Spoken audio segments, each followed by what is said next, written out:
Yeehaw! Welcome to the Cinema Corral! I promise I'm not going to talk like that the entire video. This is the segment of my YouTube channel where I talk about films that I missed on their initial release, but I would still like to do a review of them instead of doing individual ones. I just gather them all together. This past weekend, like I mentioned in my They Shall Not Grow Old review, I saw 10 movies this weekend, and so I'm going to be reviewing the last 8 that I saw. So in this video, we're going to be talking about The Kid Who Would Be King, The Mule, Vice, and A Dog's Way Home. Try to keep these as spoiler-free as possible, so if you haven't seen the movies and you want to see them, feel free to watch all the way through. This is a pretty good kids film. When I first saw the trailer and the posters for this, I thought it was going to be pandering garbage, and it just looked mediocre, and it looked cheap, and it looked kind of lame and cynical. And then I went and saw it because I wanted to see every film that we have showing at my local theater. I work at the theater, so I get in for free, so I'm like, alright, well, why not? I got 2 days off, let's do it. I was pleasantly surprised. It's got a great script, a fantastic cast. The kids do an amazing job. You get Patrick Stewart playing an older version of Merlin, and then there's a younger guy, I don't know his name, but he does a really good job. If I had to pick a favorite character, it'd probably be Alex and Merlin. Those two are phenomenal. I loved every second that they were on screen. Sometimes the script can get a little bit exposition-y and a little bit on the nose. Morgana, the villain of the film, is very, very exposition-y. And at the beginning, it's talking about, oh, you're this and this and this. It's that importance build-up that you kind of see in superhero movies, like you're meant to do this and you're meant for great things, and it's a little bit on the nose, but it's engaging, it's fun to watch, and it doesn't talk down to kids, which is something that I really appreciate in kids films. The film is pretty mature and it talks about some pretty serious stuff. There's a revelation about the kid's father that I wasn't really expecting, and usually it's kind of brushed under the rug in kids' films, but this one they actually tackled it relatively head-on. It's mature, but it's still kid-friendly. It's got great messages. It kind of goes into the chivalric code. Don't be a jerk, honor the people you love. If you start something, follow it through to the end. Stuff like that. And yeah, a lot of the chivalric code is really just fighting etiquette, but those are still important things to teach kids, and it leaves the film on a very nice, positive note that these kids are the future, and if you follow these rules, you could become a good leader. It does a really good job of refraining from a lot of the pop culture references, which is something that I'm never really fond of. I just think it speaks to the cynical level of a film when there's just pop culture references everywhere. Like, yes, they will reference, and you can see it in the trailers, they reference Lord of the Rings and Star Wars and Harry Potter, but it's to point out the fact that, hey, this is the hero's journey, and this feels like we're about to go into a hero's journey thing. Most of all, it feels sincere. It doesn't feel like a cynical cash grab. It doesn't feel like a franchise film. They very clearly went into this thing as a labor of love with genuine interest in telling this story. And unfortunately, it doesn't look like it's doing too hot at the box office, or at least at my theater. It lasted maybe like 2 or 3 weeks, which is kind of upsetting. It's a good film. If you have the chance to see it, I highly recommend it. I'll probably add it to my Blu-ray collection. This movie is for old white people. You know the type I'm talking about. The ones that will try to justify their casual racism and then yell at millennials for existing. This is a very racist movie and a very sexist movie, but I expect nothing less of a Clint Eastwood film.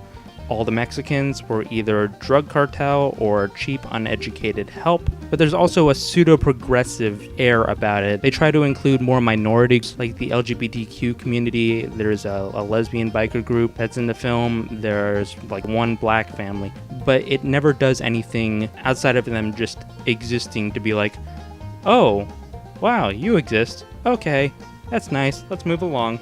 Speaking to the sexism, there is a scene in which Clint Eastwood's character goes to the drug cartel leader's house or something in Mexico for a party, and there's camera pans up and down of women's butts. They're all scantily clad, and it's just very unnecessary. I'm not speaking as a prude. I'm speaking as somebody who is calling this out on the objectification of women. It's not subtle at all. The film has no subtlety in its script whatsoever. Everything is spelled out. The main character, is a horrible character, but we're supposed to sympathize for this character, even though he's showing signs of sexism and racism, and he's awful towards his family because he's prioritized work over them for decades, but we're supposed to feel sympathy for them, and it doesn't work. The B plot with the FDA is just boring, and then there is just this constant slamming of technology from Clint Eastwood's character. Oh, young kids always on their phones.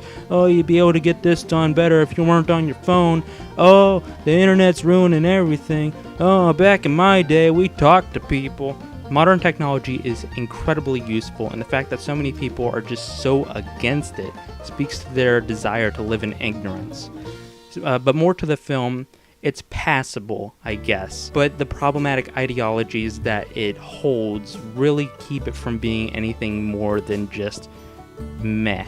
There is one line in here where Clint Eastwood is asked about one of the Mexican drug cartel guys, and he's asked, oh, well, who gave you this information? Who did it? He's like, I don't know, they all looked the same to me. I feel like that just kind of speaks for itself. This one is directed by Adam McKay, so if you liked The Big Short, you'll probably like this. This film is about Vice President Dick Cheney, and Christian Bale delivers a stellar performance.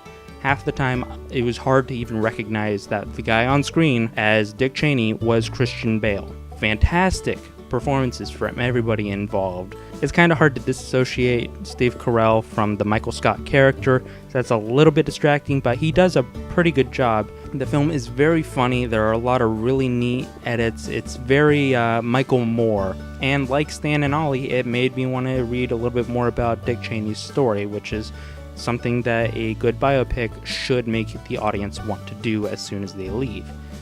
Unfortunately, though, the end kind of gets a little bit sloppy, and it would have been nice to see a little bit more focusing on the human side of Dick Cheney. And yes, he did horrible things. I am not excusing him in any way.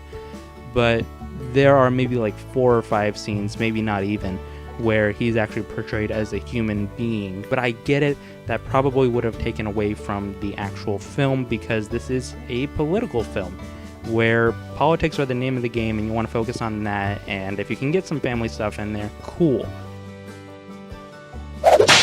Yikes. Where do I even start? The script is bad, it's pandering, it's got a stupid voiceover that never shuts up. I feel like this film would be a lot more powerful if they left the voiceover out, and then it would just kind of be like a Homeward Bound, I guess, kind of thing, where an animal is trying to find its way back home.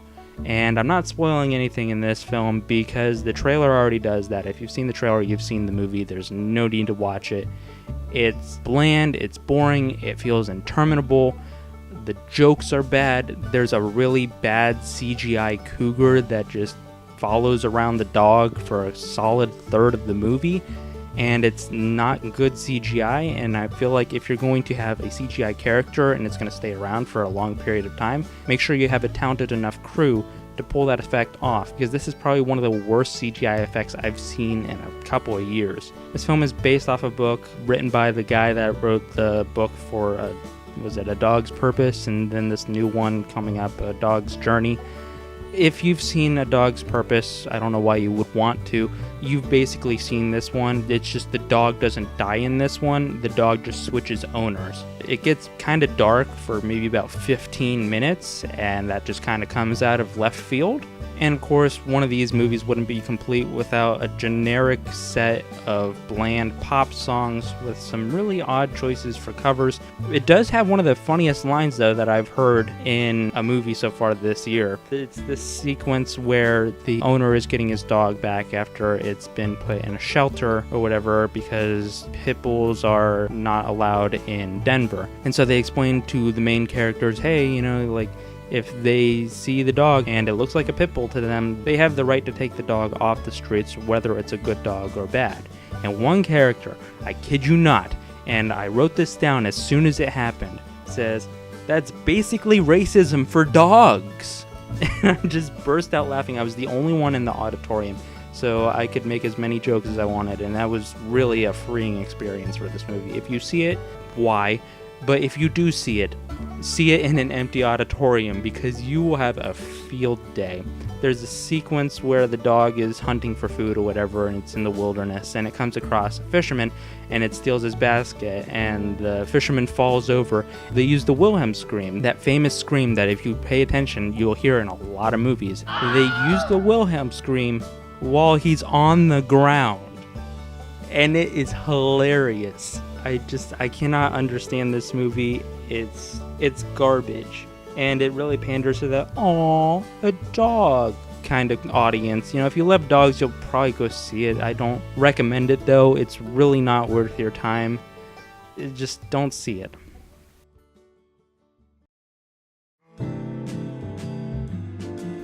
So that is all I've got for this video for Cinema Corral. I will be back in the next day or so with the second part, where I take a look at the other 4 films that I saw this past weekend.